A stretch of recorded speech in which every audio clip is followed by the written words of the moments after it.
A very warm welcome to all participants of today's IS Speaker event. I hope all of you are doing fine and have enjoyed the beautiful weather today. My name is Matthias and I will be today's host. That being said, I'm happy to welcome our two guests of today's session, Dr. Norbert Eschborn and Dr. Manuel Vermeer. Thanks for taking the time to the two of you. Before I properly introduce our guests, let me briefly say a few words about the Asian European Society Munich. We are a non-profit Munich-based student society that aims to foster the mutual understanding among students from Asia and Europe. And therefore, our team of roughly 30 people organizes a wide range of events such as today's one. So to all the Munich students who are currently watching, you are highly encouraged to reach out to us in case you want to be part of this community. You can learn more about us by visiting our website www.aesmug.de or by following our social media channels. That being said, for those of you who do not know our guests yet, I will briefly say a few words about them. I hope you do not mind if I read it out. Let me start with Norbert Eschborn. Until 2019, Norbert led the Myanmar office of the Konrad Adenauer Foundation. Before doing so, Norbert worked as a representative for the Konrad Adenauer Foundation for most of the last 20 years in various Asian countries, such as Thailand, Indonesia, and South Korea. He began his career as a journalist and researcher and published various articles and books on development strategies of ASEAN countries, as well as EU-ASEAN relations over that time. Currently, he heads the preparation for opening a new Konrad Adenauer Foundation office in Canada. Our second guest of today, you might already know him from our second session with Klaas Neumann. Dr. Manuel Vermeer is a leading Asia expert and consults various companies and individuals on strategic topics in China and Asia for more than already 25 years. Further, he's the co-founder of the East Asia Institute in Ludwigshafen and taught at various universities around the globe. Half Indian, half German, he's fully proficient in Mandarin Chinese and also wrote several non-fiction books on Asia as well as crime novels. Before I hand over to Manuel, let me finally elaborate on the structure of today's session. Norbert and Manuel will have a conversation about today's topic for roughly 35 minutes. And then throughout the conversation, all of you are highly encouraged to submit questions by using the Q&A function at the bottom of your screen. And we will try to cover as many as possible of them in the open Q&A throughout the last 20 minutes. Again, Norbert and Manuel, thanks for being our guests today. We really appreciate it and we are excited to listen to your conversation. That being said, I would hand over to Manuel. Yeah, thanks a lot, Matthias, for the nice words. And of course, it's a pleasure being here again. Last time we talked to Klaas Neumann from SAP regarding India-China relations. And today we actually have the honor of having Dr. Eschborn here. I think definitely one of the leading Myanmar experts we have in Germany. I think, Mr. Eschborn, we met first 2 or 3 years ago when you invited me friendly to Myanmar, where I was part of a group where we took part in an international conference in Myanmar. And then we met again 1 year later, also as part of advisors to the Myanmar government. That's so right. I visited this beautiful country, and maybe we could just start with the name. I guess in Germany, if you ask normal people on the road, Myanmar, many might even know where is that. Just rough overview, why this name? Many people might have known Burma or Burma, as we say in German. Right. I guess most Germans would never know even the name of the capital. Would be a nice question maybe for how to be a millionaire. Perhaps you could just give a rough intro into the country before we start and delve deeper into the questions. Yeah, first of all, I would like to underline that in the framework of this event for the invitation, to which I'm very grateful, I would like to express my own opinion, my private opinion, not the ones of the Konrad Adenauer Foundation. That's very important to me. Secondly, you remind me of a very nice encounter I had with a Berlin taxi driver who, when he asked me, where are you working? And I told him it's in Myanmar. He couldn't make anything of the name. And I told him it's the former Burma. And he said, on the map that is left of Thailand. And actually, he's right. He knew more actually than the German average person would know. Actually, the name Burma is supposed to be derived from the ethnic group of the Bamar people, which make for 60% of today's population of the country. Mm-hmm. That's where linguists say the name comes from.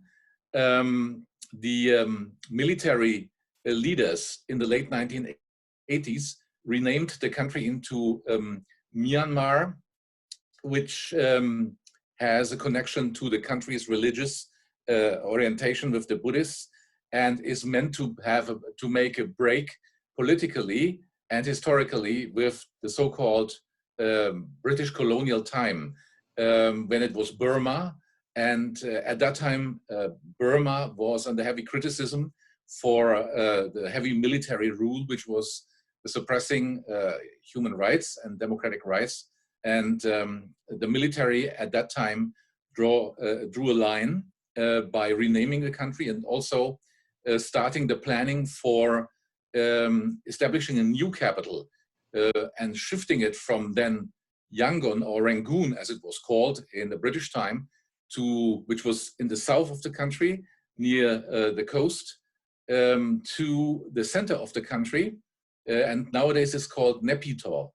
Naypyidaw. Not many people would know where it is. It's rather in the center of the country. It has a religious meaning. It's supposed to be, according to the name, a very special place. According to experts in fauna and flora questions, it's also the place where you find most of Myanmar's poisonous snakes, actually. Oh, nice. Yeah. To confirm that, I have seen most of them when I visited the capital. Naypyidaw is supposed to have 1 million population. When you go there, and you were there twice, we never counted not even 10%, not even 1% of this number. It's in the middle of nowhere, and it's an artificial capital, actually much more pleasant in terms of environmental aspects. Yangon is very crowded and environmentally not very attractive due to lots of traffic.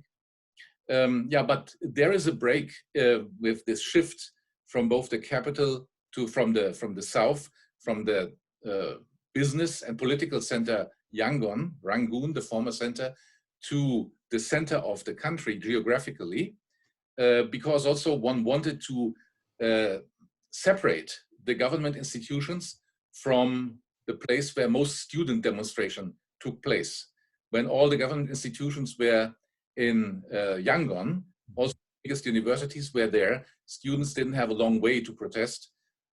So with the shift of most of the government to the center of the country, hundreds of kilometers away, it's roughly one hour flight from Yangon to Naypyidaw nowadays. They wanted to take out the government institutions of the fire of these students' demonstrations at that time.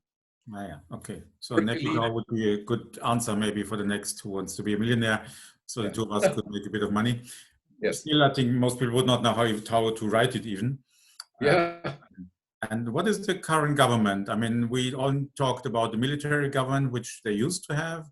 Then there was something about Aung San Suu Kyi, the Peace Nobel Prize winner.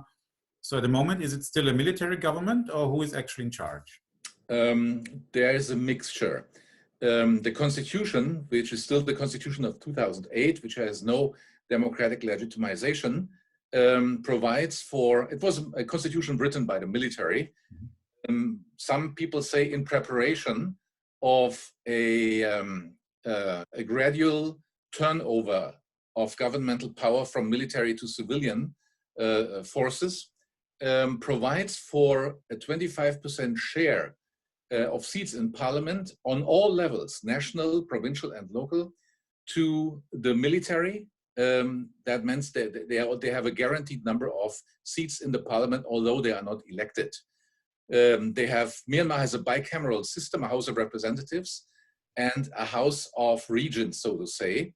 And in both chambers, there's a 25% number of seats reserved for the military, the holders of which are not elected democratically, but they are appointed by the commander-in-chief. Okay.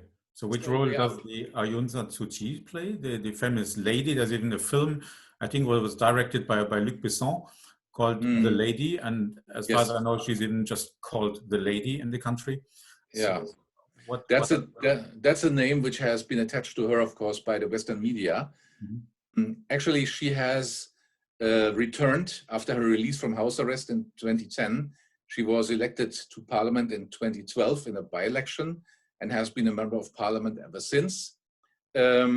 She, after the 2015 election, which ended with a huge, almost 75% majority for her party, the NLD, she was actually, in the eyes of the West, she would have been the natural contender for the president's office, which was not possible because the military had already provided in one clause of the constitution that if you had children or family members who had citizenship of a different country, you were not eligible to become president. And that was the clause especially made for Aung San Suu Kyi, whose two sons also hold British citizenship, and blocked her way to the presidency. With that in mind, the NLD became very creative and outsmarted the military by using another clause of the constitution which provided that the president, who was then an NLD person, but not her, it was a close confidant of her, who was elected president after the 2015 election by the parliament. He appointed her to a special office which is called State Councillor. And that didn't need the 25%, that didn't need the 75% majority. This could just be decided with a simple majority of parliament, which NLD of course had. The military didn't take it well, of course, and that made her a de facto head of government. Although this position of state councillor is not meant in the constitution, she de facto has the powers of what we would call a prime minister. But isn't she also the foreign minister, or she used to be? Yes, in the beginning of the term of the current term, she had several portfolios. I think it's up to 4. Okay. She is also the head of the presidential office, the minister in the president's office and the foreign minister. And I think she focused on the state councillor function. She traveled a lot in my time in Myanmar, but not as much as like a full-time foreign minister normally would travel, especially not in the region. For example, as I can remember in my time, she has never visited Bangladesh, which is most of the one of the most prominent and the most important neighbor countries of Myanmar, and the bilateral relationship is full of problems. And in my time in Myanmar, she never visited the country. Okay. Okay, so just to summarize, so we have a country between Thailand, as we heard from before, and Bangladesh and India. Yeah. The capital is Naypyidaw, which now some people might know. We have a government which is not really officially, it's not a military government, but 25% of the seats are reserved. So without the military, nothing works. And the famous Suu Kyi is a state councillor, so she doesn't have the power we might think in the West, because she sometimes is being criticized. Why doesn't she do more? You just mentioned Bangladesh. Being may I add something, because I forgot that point? Yes, sure. For those who are new to Myanmar, one should add that this constitution also provides for the military to hold 3 different key portfolios, which is the Ministry of Interior, the Ministry of Defense, and the Ministry for Border Security. These 3 portfolios must be occupied by military office holders. So the holders are generals. And this gives practically the whole security apparatus in the hands of the military. This is important to know. Yeah, this is, of course, a very important point, because talking about military, talking about defense, borders, and then Bangladesh, I think what those people who know anything about Myanmar, what comes to their mind might be the problem of the Rohingyas. Yes. So perhaps you could focus a bit of this. Are these really, is it a minority? Is there any reason behind them being expelled to Bangladesh? People are talking of a genocide. This is our Western view, but maybe you have a different view because you, having lived there, also see the Burmese side. This is a very difficult topic, and certainly not to be answered in 3 or 4 minutes. Yeah. Try to make it in very shortly in some sentences. We have to look at history first. There have always been Muslim inhabitants in what we call today the province of Rakhine, in the west of Myanmar at the border to Bangladesh. of course, we know that in what is called today Myanmar, the majority of the population are Buddhists by religion. The same had actually applied also in this, what we call Rakhine today. Its historic name is Arakan. However, there was, especially after the beginning of the British colonial rule, the British brought in more Muslims from their colonial areas in India in order to support or to suppress, I should say, the opposition against their colonial rule by the local population in Rakhine, who was, of course, majority Buddhist. But with the growing influx of Muslim population from what we call today Bangladesh, tensions arose already for one reason. The other reason is that what we call the group, the ethnic group, which calls themselves Rohingya today, claims that they are Muslim, and they claim that they have been settling in the area of Rakhine on the territory of today's Burma for certainly more than 1,000 years. And this claim is disputed. Mm-hmm. If you research in the history among the available sources, there is a dispute between academics. They say, well, they might have been there because it was their nature as traders and fishermen to switch sides, and we didn't have these like state borders according to international law at that time. The other thing is that traditionally there was this religious antagonism between Buddhists and Muslims, and it led to the British actually not classifying them as their own ethnic identity as Rohingya. The term is forbidden today in Myanmar. The government doesn't want it to be used. The historical sources say Rohingya actually, in the language of the Muslim immigrants who came from Chittagong in Bangladesh, is actually just the word for the area of Rakhine. That's a predecessor of the word Rakhine, or an indicator that they said we came from Rakhine, or we are going there, or we are people of this area. Yeah. So it is very complex, not to be explained in a few minutes, which I just had. Yeah. But the fact is that the military government, when it came to power after a coup in 1962, used this issue to establish their stronghold and their foothold on power in Myanmar by excluding Muslims from their citizens' rights. And many Muslims were expelled, lots of them to Bangladesh. Some of them came back, but in 1982, the citizenship law explicitly excluded this Rohingya group from the group of officially acknowledged ethnic groups in Myanmar. The strange thing is that you will find actually a representative of the Rohingya ethnic group as a member of parliament until 2015.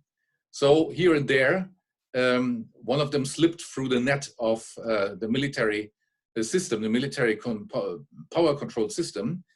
But the tensions erupted again between Buddhists and Muslims in 2012. Obviously, or apparently, Rohingya people had raped a Buddhist girl, and that led to communal violence, which made the problem of the Rohingya group being put into the focus of national and international interest, and led to the transition government of President Thein Sein, who came into power in 2011, to establish a legal framework which practically excluded the Rohingya from public life and stripped them of almost all rights. So they could not run for office anymore.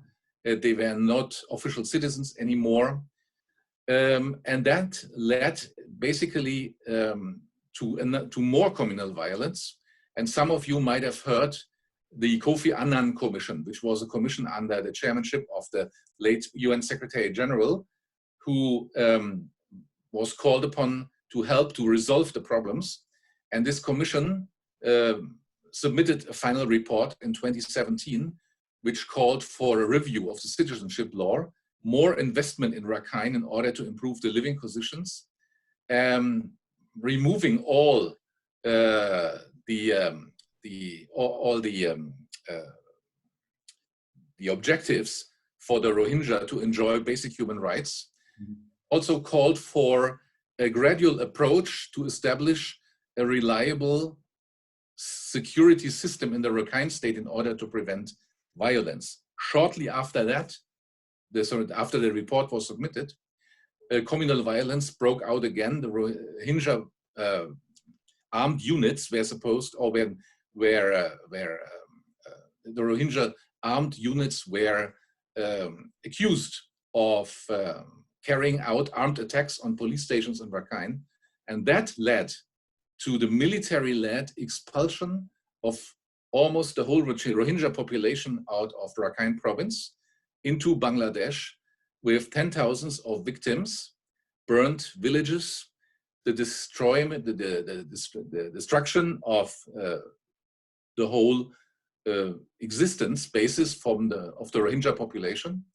And this is what the international community became to know as the Rohingya crisis, which is still in the media right now, and which has led to lots of international accusations against Myanmar, and international NGOs have even used the term genocide for what has happened there.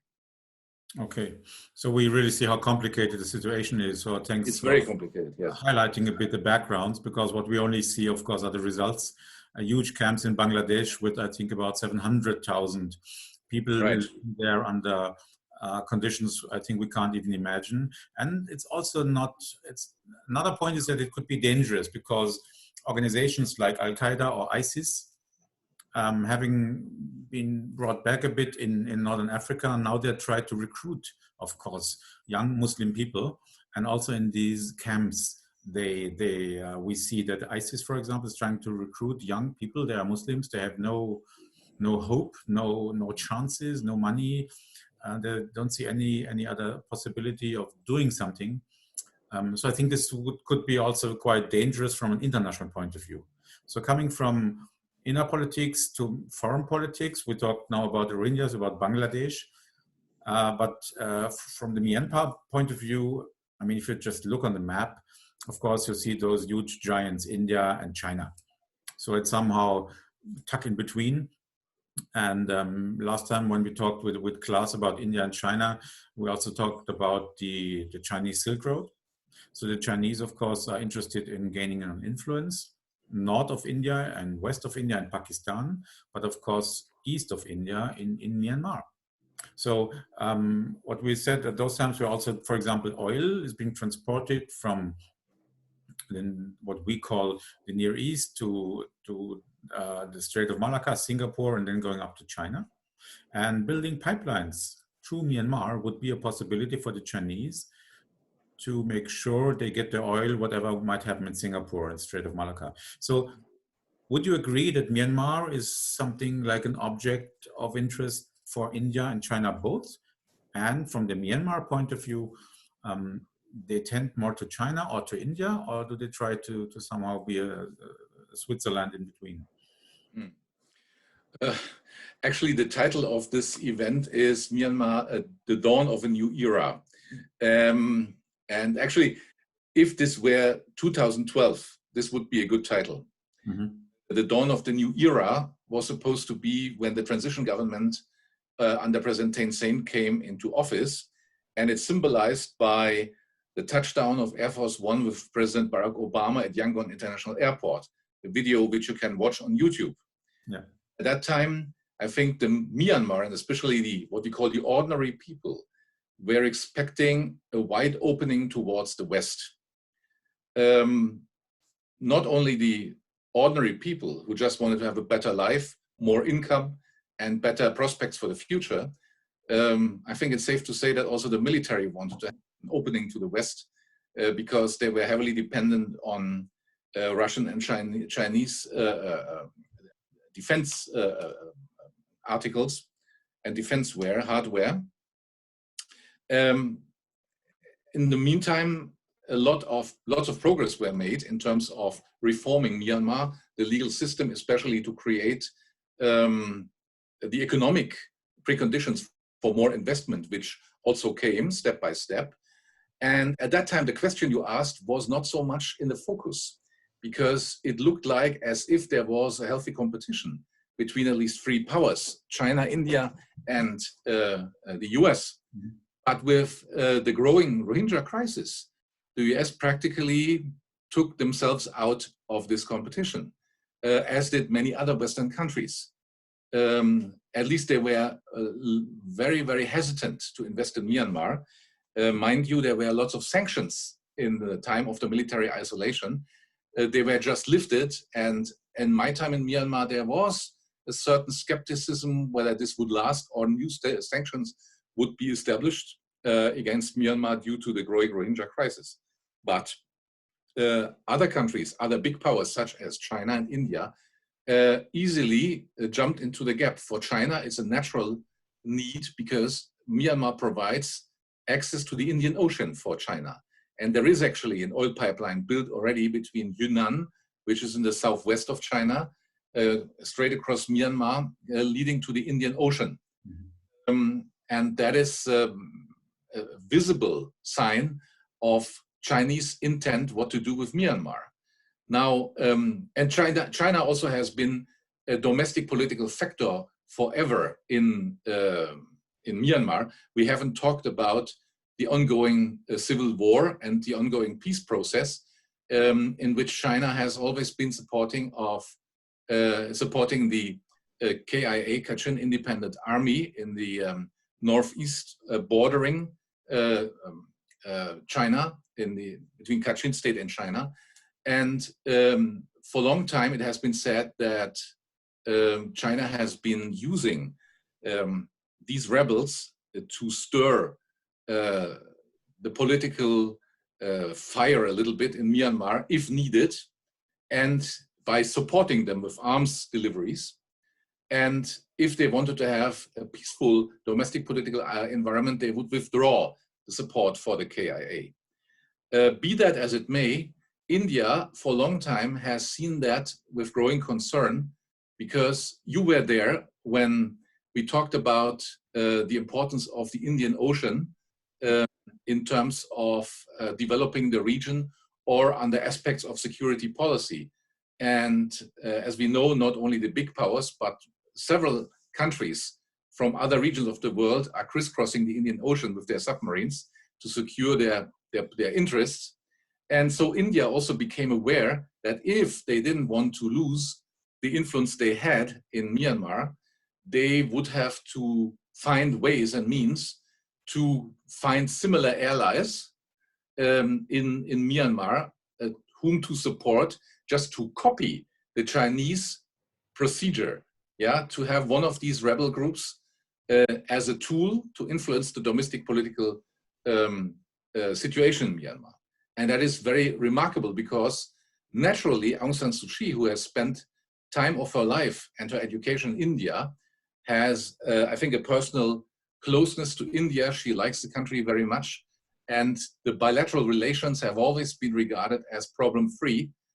Not so the bilateral relations with China, but in her time as foreign minister, she has been traveling many times to China because she became aware that sooner or later, Myanmar would depend heavily on China, even more than it is today. Just to give an example, when you look who is buying Myanmar goods, who is exporting goods into Myanmar, in the trade balance, China takes the #1 spot. It's very important, a very important partner for Myanmar, because it also protects Myanmar through its veto in the United Nations Security Council. That is an important factor. That's an interesting point. Yeah. And I think China also has other interests because, I mean, there's quite a heavy drug trade between Myanmar and China. Yes, with the Chinese, indeed. I mean, which are normally very heavily restricted on drugs. They have the death penalty, of course, if you use drugs or are caught with them, but they are heavily engaged. And then I think in northeast Myanmar, we also have jade. Yes. So jade is a product which we don't really appreciate a lot here in the West, but in China and East Asia, it's extremely valuable. And Myanmar is said to have the best jade in the world. You have several important jade fairs in Naypyidaw, in the said capital. It's true what you said. Outside of China and Myanmar, jade doesn't play too much of a role as a precious stone.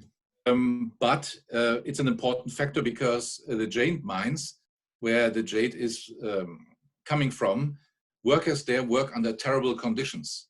That's actually an understatement. If you research on that topic, you will see, I won't go into detail here, but there's a lot of analysis about that and a lot of reporting.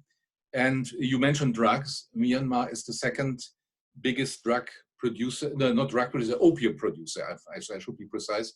The second biggest opium producer in the world after Afghanistan, with an estimated, if I'm not wrong, between 800 and 1,000 tons per year. Oh, okay. And then, of course, the Chinese, I mean, they have the money. So what they are doing, as we know, most of the water in Southeast Asia comes from Tibet. Yes. Roof the world. So the huge rivers, the Brahmaputra goes from China, from Tibet to Bangladesh. The Ganges comes to India. And we have the Irrawaddy, for example, Salween in Myanmar. So the Chinese are building a lot of dams to generate hydroelectricity. But as far as I know, there was one huge project on the Bitsone Dam where now the Myanmar government said, no, we'll stop the Chinese investment. This is not what we want. So there seems to be also a lot of, let's put it like discussion, but definitely not a unity on how to tackle this huge Chinese neighbor. Is that true? Yeah. I think it doesn't reflect the current situation completely, because the stop of investment in the Bitsone Dam was declared by the transition government, which was military dominated. It was for 2015. And it is said to be the sweet revenge of the Myanmar generals against China for their support for the KIA, which just mentioned, for their mingling into what the generals considered domestic affairs of Myanmar. But I remember quite well that this ban was lifted again in my time in Myanmar by the Aung San Suu Kyi government, because there is no alternative for Myanmar to have such projects being implemented without Chinese help. At the time when the Bitsone Dam was planned, according to my knowledge, it was planned that the vast majority of the electricity generated would be exported to China. Yeah. While experts at that time said China doesn't even need that. They have enough electricity, even in their border regions.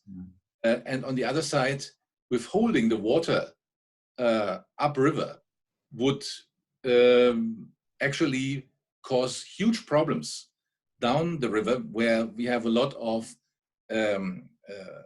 rice cultivation, being the most important staple in the country, as everywhere. Myanmar considers itself as the rice bowl of Southeast Asia. This is a title claimed by many countries, but Myanmar certainly claims it for itself. So this is a problem with huge consequences, because most of the energy in Myanmar is created through hydropower. Yeah. So water is essential and is a geostrategic aspect to be thought of in any plan for the future, in any vision for this country. Yeah. So the government doesn't have that much leverage, I would say, because they need foreign investment urgently. They have their reliable investors, which are China, India, Japan, Thailand, Singapore, and also Korea. You will find these names always on the top of all lists of investors. Not always successful. Myanmar has managed to make Samsung turn down a huge investment opportunity in Myanmar after years of negotiation, because they don't know how to play the instrument of acquiring investment from abroad. Yeah, they think they were in a position too strong towards the investor, which they aren't. But the fact is that they are nowadays in a position that they do not have real choices, but they can still manage to have their investment perspectives implemented by those who are willing to invest, because they are big economic powers. So coming to investments, as you just mentioned, what should we do in Germany? I remember I was in China in the 80s, and at those times it was very difficult to go to Burma as it was called. Mm. And later in the 90s, when it got easier, many people said, no, you should not go there because it's a military government. And when you go there, you support the military. And other people say, no, you have to go there because you bring freedom and democracy. And if you talk to the people, you will help them. And nowadays, I mean, you can invest there. So it would definitely help the people. Or would you say an investment supports the military? And what to the German government? What should we do? I mean, you stated in the beginning that whatever you are saying today is your private opinion, not your official opinion as Konrad Adenauer Foundation. But you work there as an official representative of Germany somehow. Mm. So would you say Germany should engage more or less, or should we invest, or should we go against the military part of the government, or should we support Suu Kyi in her tryings? What would be your proposition? This is a multidimensional question. First of all, let's start with Aung San Suu Kyi. She was heroine in the Western world, which is why she received the Nobel Peace Prize, which at that time, in my opinion, was well deserved because she received it for what she really did, which was fighting the military regime in a time when they committed terrible crimes. And she was the icon of democracy at that time, in the current situation at that time. What the West didn't see is, of course, and didn't know, because we have, especially Germany, a deep lack of knowledge when it comes to Southeast Asia, is that Aung San Suu Kyi has always been a representative of the Burmese ethnic majority ever since. She's a Burmese by birth and by descent, and ethnic your ethnic heritage is very important. And before we talked, you asked me, why did she go to The Hague and defend it, what the rest of the world considered a genocide at the National Court? Well, because the Burma majority is very nationalistic. And for them, you cannot really expect to be together with Burma people and have empathy and understanding for the plight of the Rohingya. I will not say more than that. I have tried this in vain many times, but I was unsuccessful, as so were many other people, especially Western people. The fact is that Burma is a multi-ethnic country, but the inter-ethnic relations are not always peaceful. As we know, there is a civil war. Yeah. And the Burma people, 60%, making up the majority of the population of this country, Myanmar. If you look on the map, they live in the center of this country, while the minorities live around them in a kind of horseshoe shape. And in this horseshoe area, along the borders, these are the areas where all the raw materials are.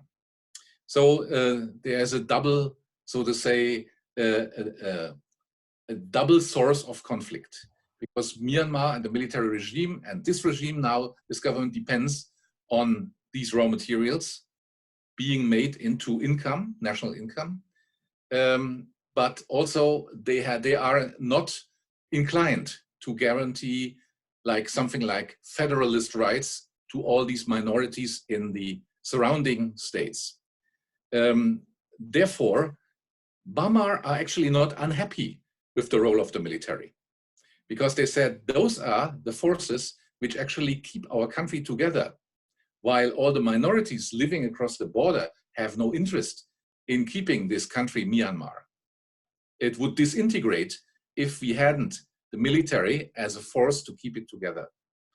That's why Aung San Suu Kyi, as a Burma and as the daughter of the founder of the state and the founder of the Burmese armed forces, General Aung San, has been said to always have a weak point for the military, because her father was the founder of the armed forces.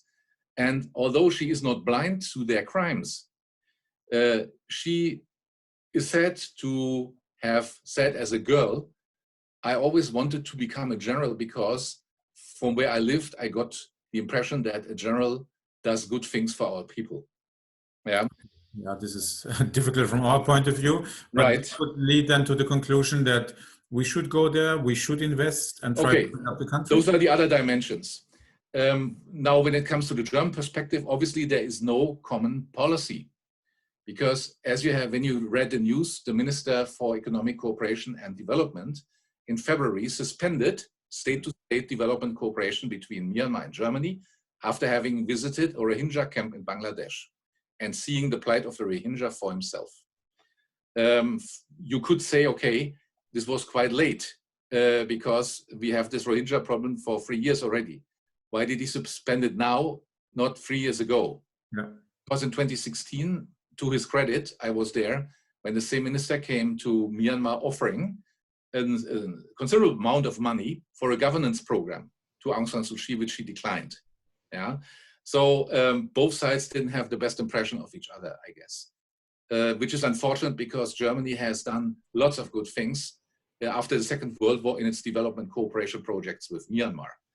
The GIZ, the GTZ, the State Development Cooperation Agency, built an engineering school in the part of the country which generated most of Myanmar's engineers. And if you speak to the graduates today, they are quite old now, but they said without this school, we wouldn't have the capacity to run our country on the technical level. The foreign ministry, on the other hand, which according to my sources didn't know anything of the activity of the plan of the Minister of Development to suspend the cooperation, has just last November, in the framework of the ASEAN summit in Bangkok, joined the Treaty of Cooperation with ASEAN in order to increase the cooperation with ASEAN countries, including Myanmar, when it comes to economic cooperation and climate change, for example. Now, from outside, you don't know what is the position of the German government towards Myanmar. When it comes to the single person, in my time, I had to pick up guests at the airport quite a lot. And in my time, I could see tourism didn't develop to the extent it was hoped for by the Myanmar government. Not as many people came as were expected, but every day people came. And they were picked up by hotel staff, and you always saw German names or Scandinavian names. My impression was that those two groups were most interested in Myanmar, and Europeans, I would say, and they appreciated it as a tourism destination because it's a beautiful country. Well, of course, every dollar you spend will somehow go to this government. Yeah. On the other hand, by suspending development cooperation projects, you are not giving up. I don't think it will help any Rohingya. And on the other hand, you're giving up on the huge part of the Myanmar population, which in my opinion needs more development and wants our help. Okay. So I'm not sure what is the vision and what is the policy objective of these government agencies on the German side. Yeah. Okay.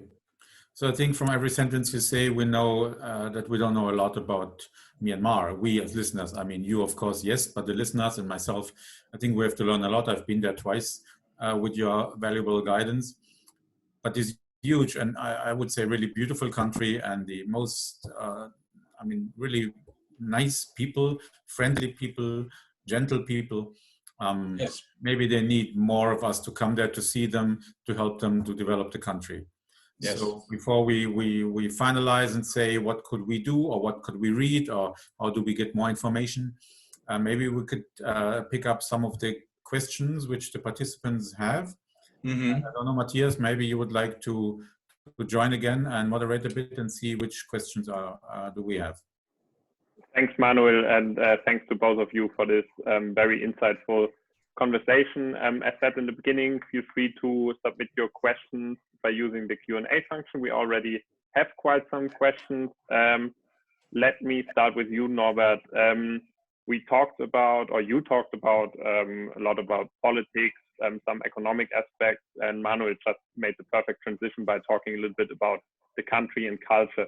So one of the questions would be, what are some, like you went there for I think almost 4 years. What are some of the very unique cultural aspects or features of Myanmar, and what did surprise you when you moved there? Yeah, what was fascinating for you about Myanmar? Okay, the cultural aspects which I admire is actually hundreds of languages and dialects, and yet the people have managed to live together more or less problem-free on a personal level.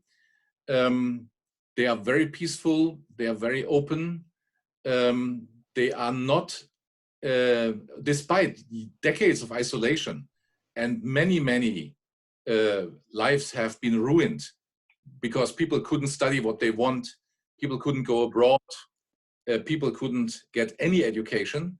They still didn't have this kind of bitterness which you would expect after such a life. I mean, I was also in charge of North Korea in parts of my career. And in North Korea, I mean, people don't get any information at all what is happening outside, while Burmese people actually had access. Some of my staff said, coming from a village, 400 people, they had 3 radios, and every evening it was a ritual that the village would split up into 3 groups and join the 3 owners of the radios and listen to BBC World Service. So they actually, that's why they also got to know about Aung San Suu Kyi's fight. And that's the way she gained a reputation. I think also they would be able to live together peacefully if it were not for the religious agitation of the Buddhist monks. There's a radical group among the Buddhist monks who fires up the problems between the religions. The Burmese Buddhist monks are political. I'm married to a Buddhist myself. My wife always says, she's Thai, Buddhist monks are not supposed to be political. But in Myanmar, Buddhism has always been political because the British removed the Burmese king during the Anglo-Burmese wars. And they brought him to India, where he died in obscurity.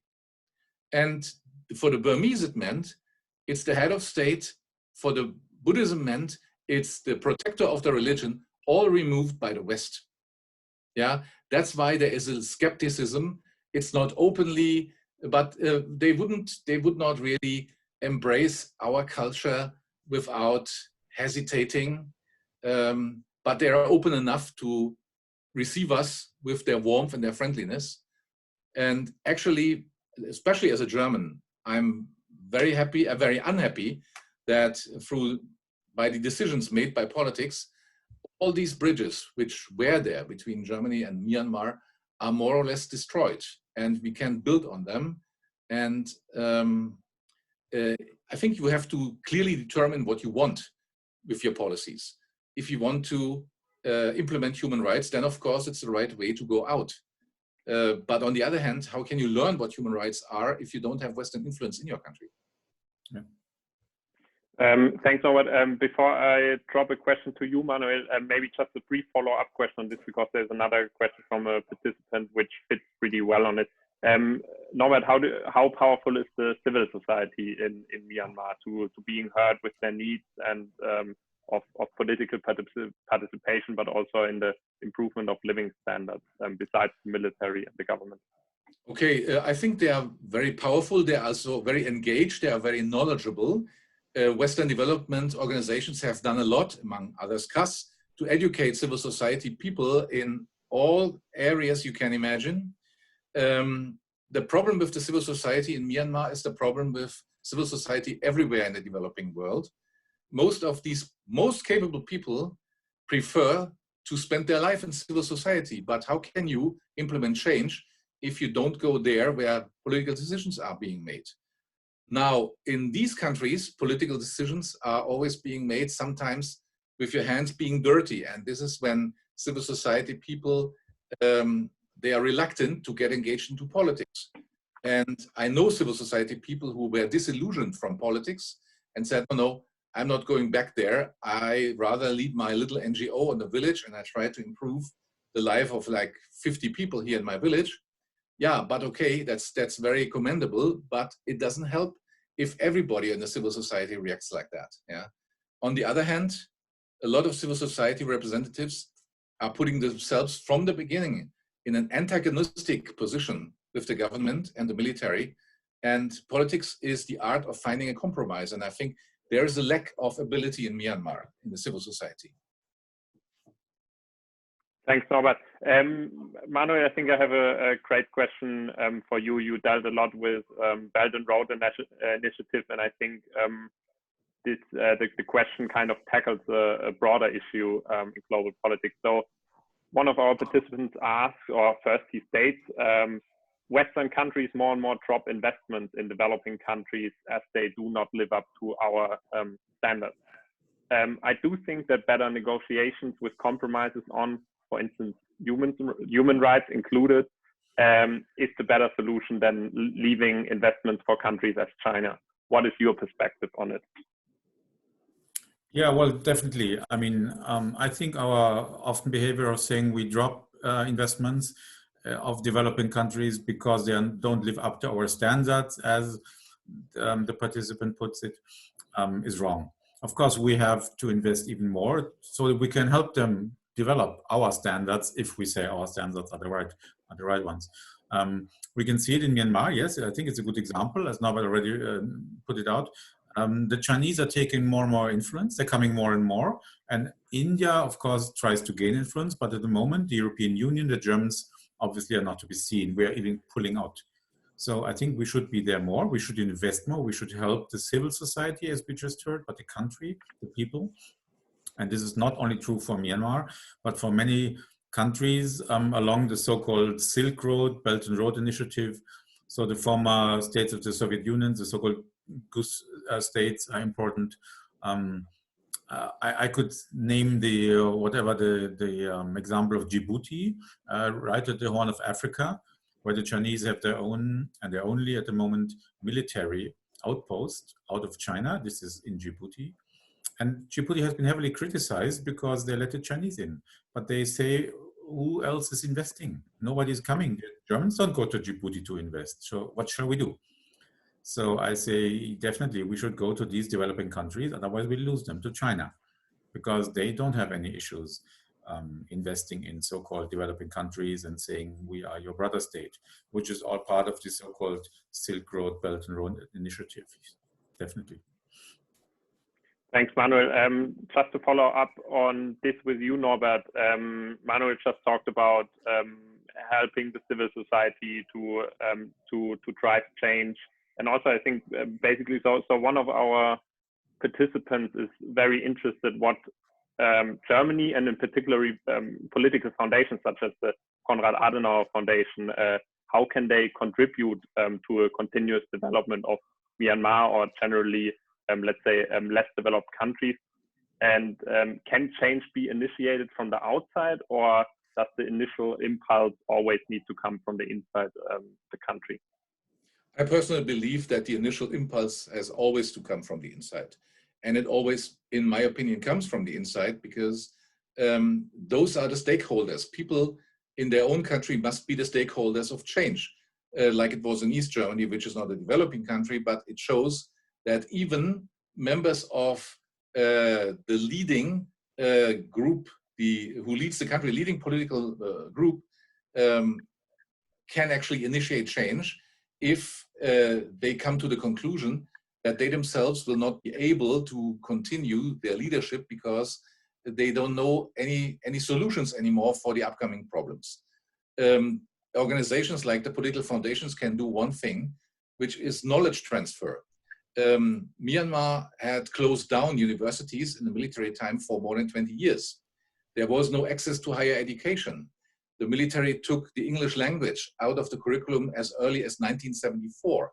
So when I came into the country and I found a Burmese person who could speak English fluently, it was either a senior person or it was a young person. I had an assistant who was lucky enough to have a Buddhist temple nearby where the monks taught the children English, which was a very, very commendable and meritful thing to do. No, I think we can do still a lot. We can also give, we can contribute to develop model solutions for their problems, ultimately, a country like Myanmar with a civil war and a peace process at hand, they have to overcome their own antagonisms by themselves. Nevertheless, foreign powers can assist with money, with training, with education to make this process feasible. And I think we were on a good way until now. The cooperation was suspended. We also have to acknowledge that, as the Americans say, you cannot eat the Bill of Rights. That's a real problem. And it is, as some German writers have said, first comes the food, then comes the moral. And this is also the daily reality. Myanmar is a very poor country. It's still among the group of least developed countries in the world, and rightfully so, if you look at the economic numbers. So we should not impose at this stadium our moral measures in a very in a way which leaves no alternative for Myanmar to go its own way. Yeah, we should assist, but we should not actually put on new burdens on a country. Thanks, Norbert. I'm just looking in which direction. So we are a little bit running out of time. So we discussed before the session that we could do 5 to 10 minutes longer. So I will close at 6 p.m. and then we just take 2 or 3 more questions. Maybe Manuel, another one for you on China.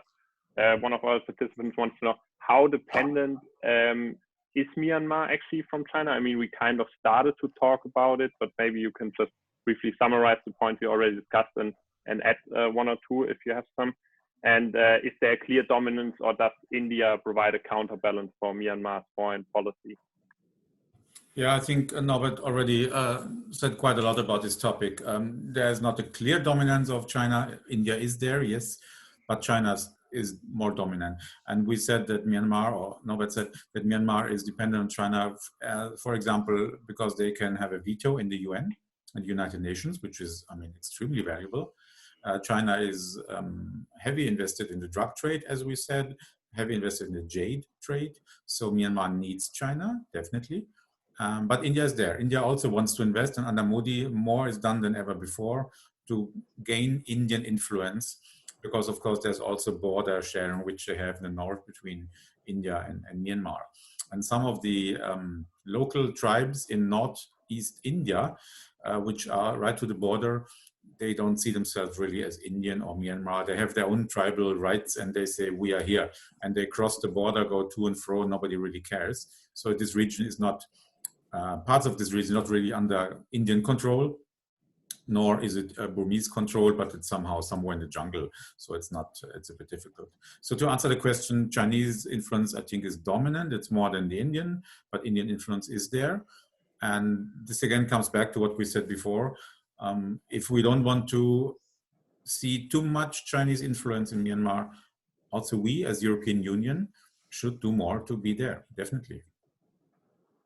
Again, perfect transition, because there are 2 more questions on the Rohingya, and maybe Norbert, you want to jump in. So the first one again starts with a statement: no country can ignore the human rights as Burma do for the Rohingya minority. Do you see Germany is doing enough for the human rights, especially for Rohingya minority, and does Germany help to return Rohingya to their homeland?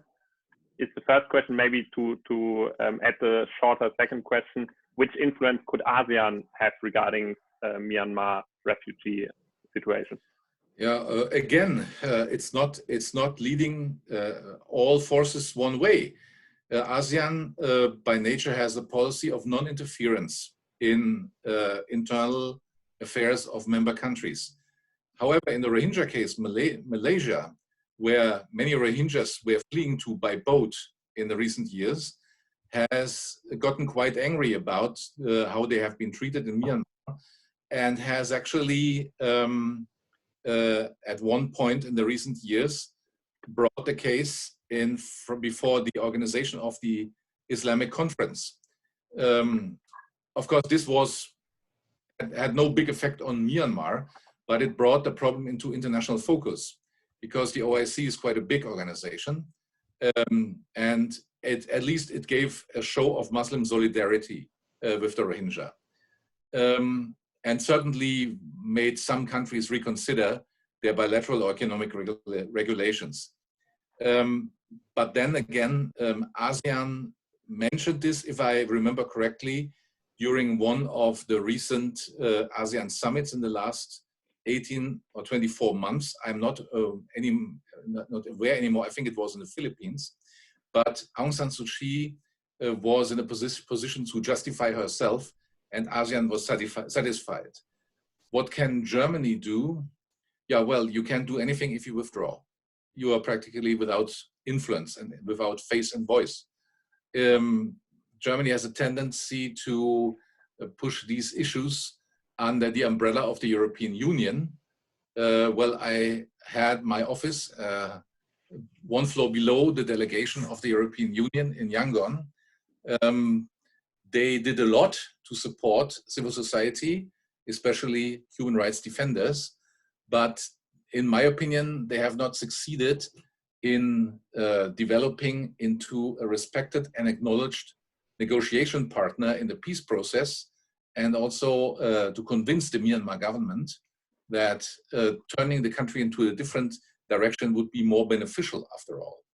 So I don't see that many options for Germany and or Europe to improve the situation at this time. Thanks, Norbert, for elaborating again on the Rohingya topic.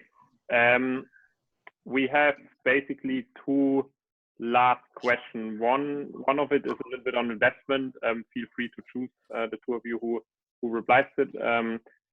Do you think renewable energies and its investment from abroad into Myanmar could improve the situation regarding hydropower? So it's a little bit more specific question. Norbert, do you know something about it?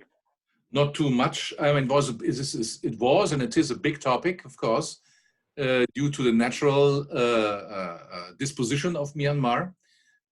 What it can bring, it can bring more investment, more jobs, more knowledge, and a viable energy alternative for Myanmar. And I think many Western countries and Western chambers of commerce, which are located in Myanmar, have already acknowledged that. Again, more investment is needed in order to bring these alternatives closer to the people, especially in the less populated areas where there is no sufficient or no good grid. Myanmar has still one of the lowest electrification rates in ASEAN, and there's still a lot of room where we can work and have successes. Great. Then let's do one last question to both of you and wrap this session up. It's actually a good question to wrap it up. So it starts with a compliment, interesting conversation. So I guess the people liked it. Right now, most of Myanmar people understand that peace and rule of law is urgently needed. As you know, it's easy to say, but it's difficult to achieve. So what could you specifically suggest to achieve it? And I would add to that question, maybe also both of you, if you have some great advice where our participants can learn more about Myanmar, please also feel free to add that. Manuel, do you want to start? Let's start with the last part. What can we do to know more about Myanmar? I mean, whatever you read about Myanmar might be new to you. So read a lot. And I mentioned before this film. It's called The Lady. It's about this fascinating woman, Aung San Suu Kyi, who, whatever you might criticize about her, I mean, she sacrificed her life, her private life, so to say, for her country. So I think it's a fascinating, interesting person. She did get the Peace Nobel Prize. And this film, it's a movie. So yeah, you have to take it with a caveat, but still it's made by Luc Besson. So have a look at this movie. And then I would like to recommend really this small booklet by George Orwell. We all know George Orwell for his famous 1984, which now gains a bit more of importance because of state surveillance and all these things. But he wrote a very small book, and it's called Burmese Days, because he was stationed in Burma as an officer of the British Army. He stayed there for some years, and it's really describing a small situation in a small village, but it's quite critical to the way the British behaved and lived in Burma. So George Orwell, Burmese Days, and this film maybe, but I guess Norbert has much more information what people should read. And then I would like to pass on to you, Norbert, because I think you're the expert today, and it should be your final word maybe. Expert is a very questionable label. I have heard there is no such person like an expert. The longer you deal with these things, I will only recommend one blog. It's called T-Circle. T-Circle, the English word T-Circle, and it's published, I think, by the University of Oxford. It's a blog where knowledgeable people write about, in academic manner, about Myanmar, where you find articles on current issues. You find book reviews. There's the most knowledgeable non-Burmese guy I know about Burma is a French guy. His name is Manuel Raynaud, an excellent person who knows a lot about Myanmar. And then, of course, if you want to know what is going on in Myanmar, there's a news site is called the Irrawaddy, irrawaddy.com. You will find background reports on actual topics of current interest, like a news agency, and it will help you to understand backgrounds and also the actors of Myanmar politics much better than before. Thanks. And if I may add, I would, besides, so thanks for the great book recommendations, but obviously also go there, engage with the people. Norbert, maybe you have like three places you can recommend for our participants to get to know the country besides Bagan and some of the, or you can also include Bagan, of course. I mean, yeah, of course. I mean, if you have only one place to go in Myanmar, you go to Bagan. That's the picture you see on your background, which you advertise this event. To see 1,000 pagodas in a plane is a fascinating experience. Yeah. Of course, the capital of Yangon is interesting, a bustling capital with lots of historical sites, not least the Shwedagon Pagoda.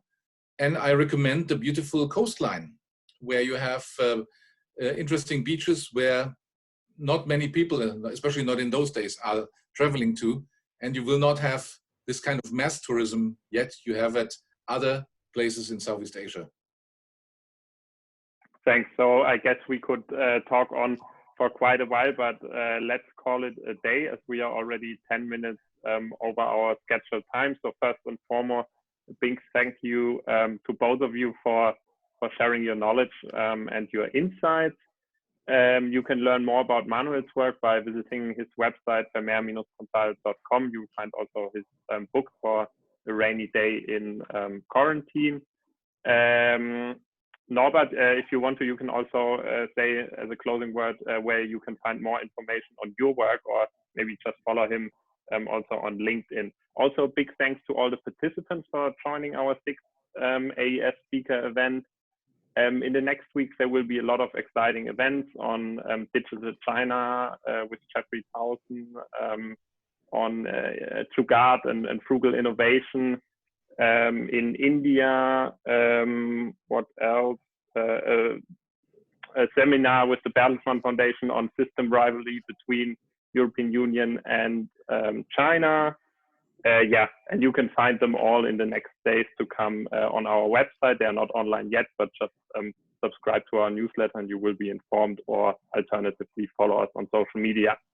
Last quick note, all of you will receive, as always, a feedback email. We appreciate your feedback as we can then gradually improve our AES speaker series. And that being said, take care of yourself and your loved ones. We hope to welcome you soon again as participants. And Norbert, Manuel, thanks for taking the time.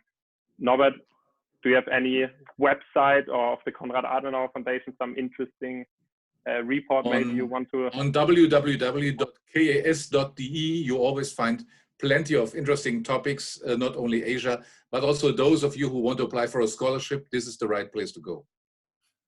Perfect. Thanks a lot. And then a sunny day or sunny summer to both of you, and Norbert, a good travel to Canada once you engage on your new position. Thanks a lot to everyone, and take care. Okay. Thank you. Thank you. Bye-bye. Bye. Bye.